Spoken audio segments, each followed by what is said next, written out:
So the Spanish Grand Prix just happened. Yep. Red Bull didn't look as quick as we thought they would. No. Do they No. still have the quickest car? It seems to vary race to race, doesn't it? Now? It does. No. I think Red Bull, over the course of a season, have the best car still. Yes. Over the whole season, they do. But race to race, I can see McLaren having the quickest car some weekends. Maybe Ferrari when we get to an Azerbaijan again. Yep. Maybe a Vegas. Maybe Mercedes Yeah. a race or two later on. Maybe like a Brazil. Yeah, possibly. Possibly. But over the course of the season, I'd still say Red Bull have the best car. That's fair enough. I'd agree. With Red Bull, it's interesting, isn't it? Because I think the perception now is, oh, they don't have the best car. Yeah. McLaren have the best car. Ferrari have a better car. When I think everyone's getting caught up in the idea that everyone's getting caught up in all the negatives surrounding Red Bull at the moment. So obviously they still have the best car, but when something isn't quite putting them 5 seconds up the road, like they usually are, it's like, oh, Red Bull don't have the quickest car. They do have the quickest car, except they are struggling with bumps. They're struggling with certain track layouts. They're struggling with certain things that McLaren and Ferrari are on top of. And I think that seems Red Bull's issues have been highlighted this year. Yes, very much so. Which is nice to see. So I think the fact that their issues are being highlighted, the other teams are catching, it gives a perception that Red Bull may not have the best car anymore, which is wrong. Yeah, I think They still do have the best car. It's just, as you've seen from great teams like Mercedes in their era of dominance when they went to Singapore, yeah, they were crap. yeah. So I think we're seeing with Red Bull, some tracks we go to now, they're not going to have the best car on the track. No. But over the course of a season, their car is still the best car. Now, that can all change with a couple of upgrades from McLaren. If they bring major upgrades again, you could see second half of the season McLaren having the best car. But as of right now, the best car on the grid overall is Red Bull still. Yep. I'd agree to that. It's interesting because I think you bring up a good point with Mercedes. The thing about Red Bull is that no matter where we go, Max is always on the pace. Now, people might say, well, people might attribute that to the fact that Max is currently the best driver on the grid. And there's no doubt that he does have some part to play in that. Yeah, and 100%. Perez, obviously not performing isn't helping the case. No. However, as we've seen before last season, even when Red Bull outright had the best car, Perez still wasn't performing. Oh, yeah. So it can't be that big of a factor, Max and Perez's performance. It's a Perez issue. Red Bull are still firmly like one of the top teams, if not the quickest team. So I think it's a case of like people need to just people need to get off the hype train. As we've seen in Canada, Ferrari were well off the pace. Well off the pace. So over a course of a season, Ferrari is still having weekends like that. They are not firmly at the front. Red Bull, it doesn't matter if they have issues. It doesn't matter if they have issues over the bumps, over the curbs, whatever it is.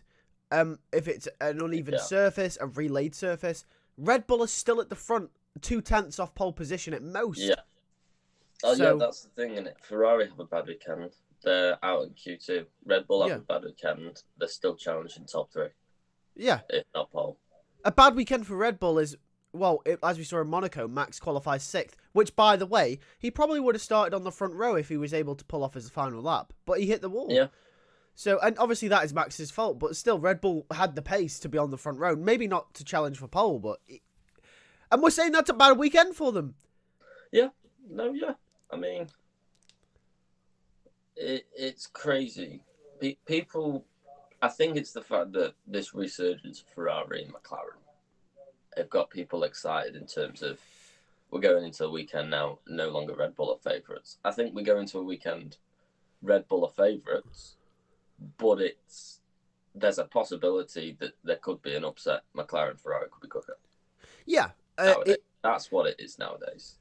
I don't mind Red Bull being the quickest as long as there's a chance. Yeah, I mean, I've said this before. I don't care if Max wins every single race as long as he's getting pushed. Yeah, as long as he's pushed to the brim for the win, which is exactly what we're starting to get now. I mean, the first 3-4 races was like, oh shit, we're in for another 23 here. Yeah. But the cars have changed. Miami gave us a bit of a swing, didn't it?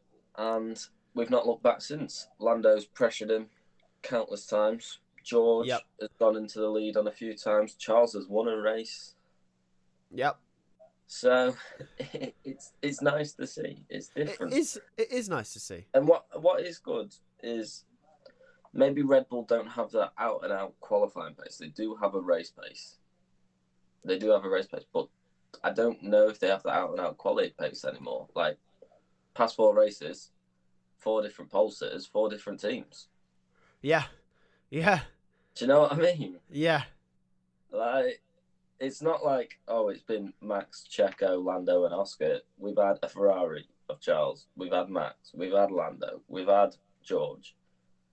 Yep. 4 teams, 4 drivers, 4 poles. Yep. That's what we want.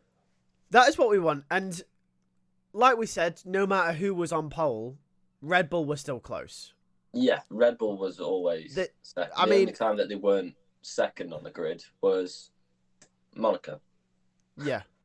And in Canada, Max put the exact same time in as George, so that's all you need to know. But even though they are still probably the favourites, as you said, and they probably still over a season are the quickest. 100%.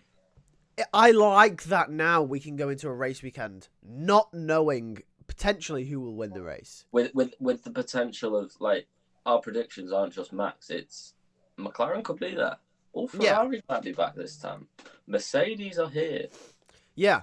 What I'd compare it to is the 2017-18 season, where Mercedes, it was that kind of patch in the dominance era where they were slightly on the back foot to Ferrari. Over a season. Illegal engine. Yeah. Well, over a season, before we knew it was illegal, over a season, we knew that Mercedes was still the top dog. They still had a faster car over the entire season, but Ferrari for a period showed up with Vettel. Went to a Belgium, a Monza, these straight line speed tracks that Ferrari was different graded. I mean, Vettel won on the first 2 races as well. So he did win the first 2 races, yeah. So like, was it 2018? We had Vettel won 2, Hamilton won 2, Ricciardo won 2. Yeah, it was. Yeah, now, that was a good season. That was a good start. Great start. So it's kind of like that now. Like we all still knew 2017 and 18. We still knew deep inside that by the end of the season, Lewis Hamilton was going to win. We knew, right? It was going to happen. That's what we're getting now. That's what we're getting now. Race to race. Gonna win. Race to race, Lando could win. Charles, we don't know who's going to get pole. We don't know who's going to win. We don't even know who the top 3 is going to be. But one thing we can confirm is that by the end of the season, Max Verstappen will be crowned world champion. Yeah. So, and that's fine. I'm fine with that. As long as he's being challenged along the way. That's okay. Yeah. The only difference between them seasons then and this season's now is back then they had Bottas who was finishing 3rd as well. Now it's Checo finishing 8th. Yeah, so at least Bottas. Constructors could still be up for grabs. Yeah. This season, but drivers, we all know it's going to be Max still, even with this uncertainty on who's going to be the race winner next weekend. Yeah, definitely. Either way, I'm excited for Austria. I think Ferrari could show up with a very good car. We'll obviously get into that in our predictions video. But with that said, catch our video on Thursday for the predictions for the Austrian sprint weekend. We've got a big weekend coming up. Do you want to just quickly, we'll touch on this in the actual predictions video, but just quickly, Do you want to just go over our little schedule, our redefined schedule for this weekend? Yeah, so it's a bit of a higgledy-piggledy schedule, isn't it? It is. Coming up this weekend, so you're going to have to bear with us. So, Friday is sprint qualifying. Yep. You, Lewis, will just be doing that on your own. Yes.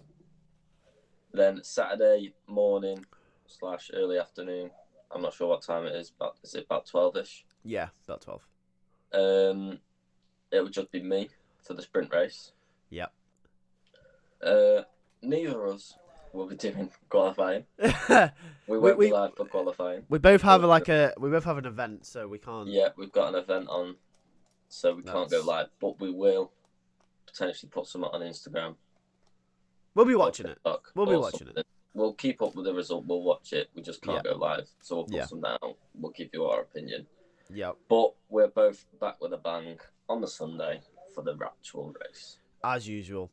Yes. And with that said, we'll see you for the predictions on Thursday.